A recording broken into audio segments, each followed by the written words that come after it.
एक बार की बात है, राजा बलि समय बिताने के लिए एकांत स्थान पर गधे के रूप में छिपे हुए थे। देवराज इंद्र उनसे मिलने के लिए उन्हें ढूंढ रहे थे।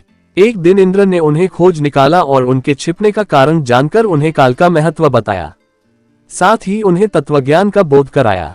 तभी राजा बलि के शरीर से एक दिव्य रूपात्मा स्त्री निकली।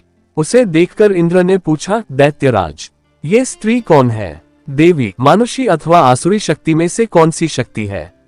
राजा बलि बोले, देवराज, ये देवी तीनों शक्तियों में से कोई नहीं है, आप स्वयं पूछ लें। इंद्र के पूछने पर वे शक्ति बोली, देवेंद्र, मुझे न तो दैत्यराज बलि जानते हैं और न ही तुम या कोई अन्य देवगण। पृथ्वी लोक पर लोग मुझे अनेक नामों से पुकारते हैं, जैसे श्री, लक्ष्मी आदि। इंद्र बोले, देवी, आप इतने समय से राजा बलि के पास हैं, लेकिन ऐसा क्या कारण है कि आप इन्हें छोड़कर मेरी ओर आ रही हैं? लक्ष्मी जी बोली, देवेंद्र, मुझे मेरे स्थान से कोई भी हटा या डिगा नहीं सकता है।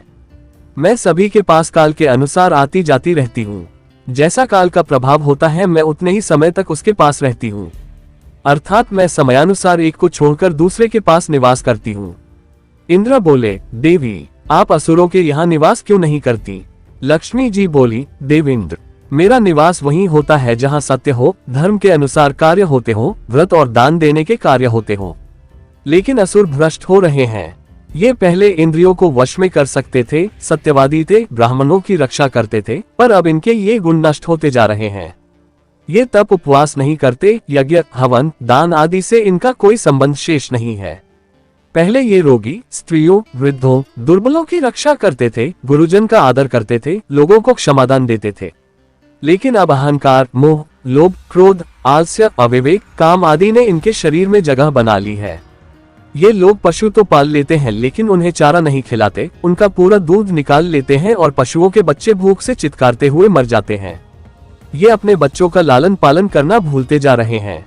इनमें आपसी भाईचारा समाप्त हो गया है। लूट, खसोट, हत्या, व्यभिचार, कलह, स्त्रियों की पतिव्रता नष्ट करना ही इनका धर्म हो गया है। सूर्योदय के बाद तक सोने के कारण स्नान ध्यान से ये विमुख होते जा रहे हैं।